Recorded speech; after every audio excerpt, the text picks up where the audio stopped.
저는 로턴 나사교회를 섬기고 있는 윤기준 목사입니다.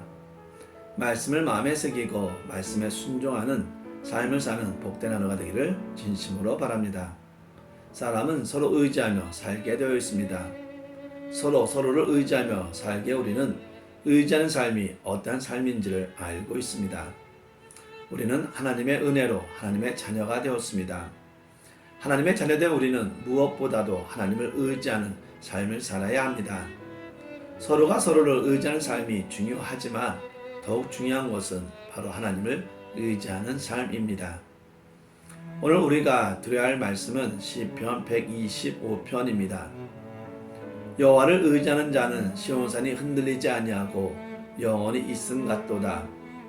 산들이 예루살렘을 두른과 같이 여호와께서 그의 백성을 지금부터 영원까지 두루시리로다. 악인의 교가 의인들의 땅에서는 그 건세를 누리지 못하리니 이는 의인들로 하여금 죄악의 손을 대지 아니하게 함이로다. 여호와여, 선한 자들과 마음이 정직한 자들에게 선대하소서. 자기의 굽은 길로 치우치는 자들을 여호와께서 죄를 범하는 자들과 함께 다니게 하시리로다. 이스라엘에게는 평강이 있을지어다. 아멘. 본시는 여호와를 의지하는 자를 지키시는 여호와에 대한 순례자의 고백과 강구를 다룬 시온시입니다. 여기서 시인은 하나님을 당신의 백성을 마치 예루살렘을 두루는 산처럼 안전히 지키시는 분으로 고백하며 지켜주실 것을 강구하고 있습니다. 본시는 세 부분으로 구분할 수 있습니다. 먼저 1절서부터 3절은 여호와를 의뢰하는 자를 지키시는 여호와에 대한 신앙적 고백입니다. 4절과 5절 상반절은 악인과 의인을 예리하게 구분하여 공의 실현을 강구하며 동시에 악인은 죄악을 짓는 자와 함께 다니게 하실 것임을 확신합니다. 마지막으로 5절은 앞에서 언급한 여호와를 의뢰하는 자, 그의 백성, 의인, 선인과 마음이 정직한 자 등의 곧 진정한 이스라엘을 밝히고 그들에게 평강이 있기를 강구합니다. 본문을 통해 할 수 있는 첫 번째는 성도의 믿음을 흔들어 놓는 것은 불안한 환경이 아니라 바로 의심입니다.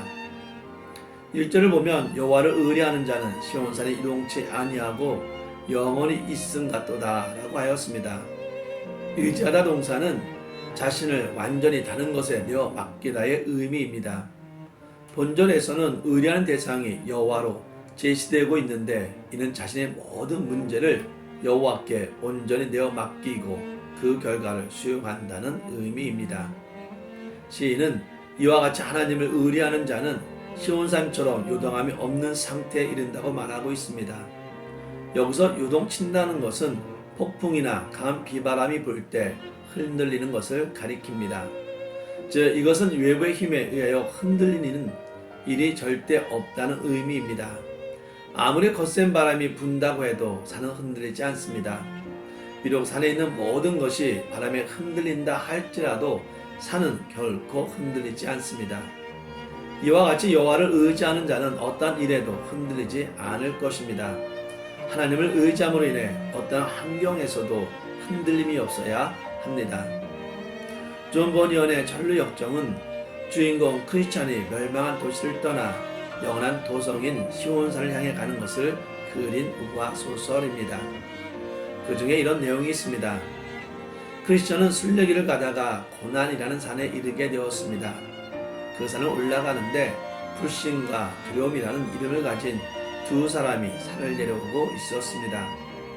그들에게 왜 돌아오는지를 물었더니 저 앞에 사자 두 마리가 있어서 물려 죽을까봐 되돌아온다는 것이었습니다. 크리스찬이 그곳에 이르렀더니 실제로 사자 두 마리가 버티고 있었습니다. 그런데 자세히 보니 사자가 묶여 있어서 한가운데로 가면 아무 문제가 없었습니다. 사람들이 사자를 보고서 지레 겁을 먹고 되돌아간 것입니다. 우리의 인생길도 동일합니다.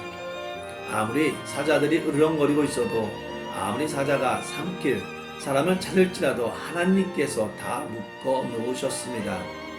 따라서 불신, 의심과 두려움을 내려놓고 하나님만을 의지하기를 바랍니다. 하나님을 의지함을 통해 더욱 담대한 삶을 살기를 바랍니다. 두 번째, 하나님만큼 강하고 온전한 보호자는 세상에 전혀 없습니다. 2절을 보면 산들이 예루살렘을 두른과 같이 여호와께서 그 백성을 지금부터 영원까지 두르시리로다 라고 말씀하고 있습니다. 예루살렘 성은 신의 말 그대로 산들로 둘러싸여 있는 천혜의 요새입니다. 동쪽으로는 올리브산이 있고 북쪽에는 스크포스산, 그리고 남쪽과 서쪽에는 르바인 골짜기와 여호사막 골짜기의 능선으로 둘러싸여 있습니다.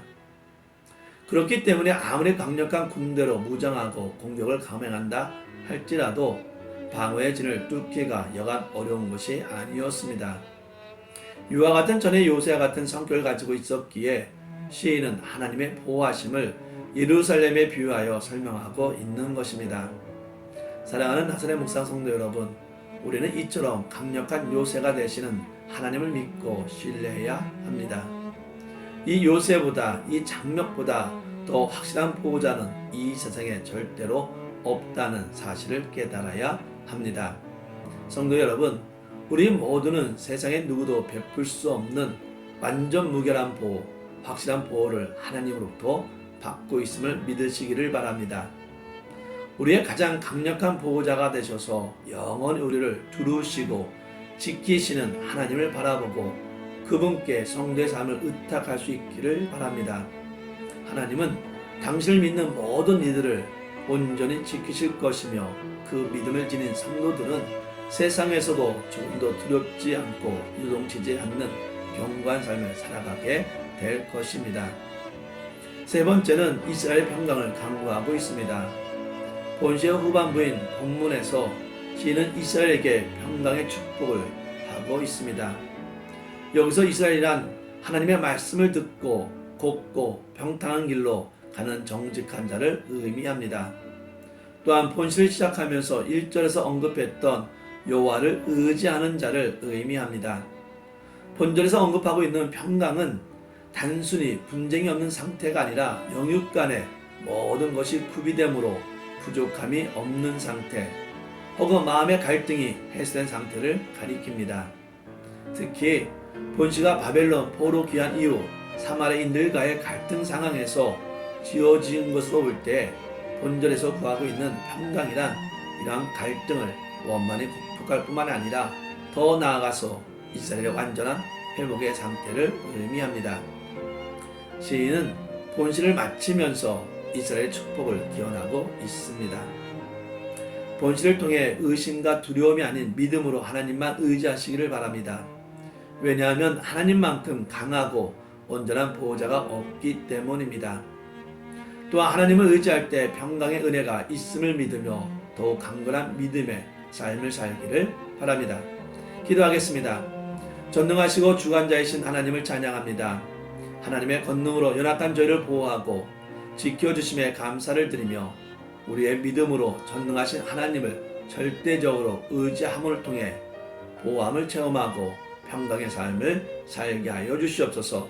모든 영광을 주 앞에 드려오며 예수님의 이름으로 기도합니다. 아멘.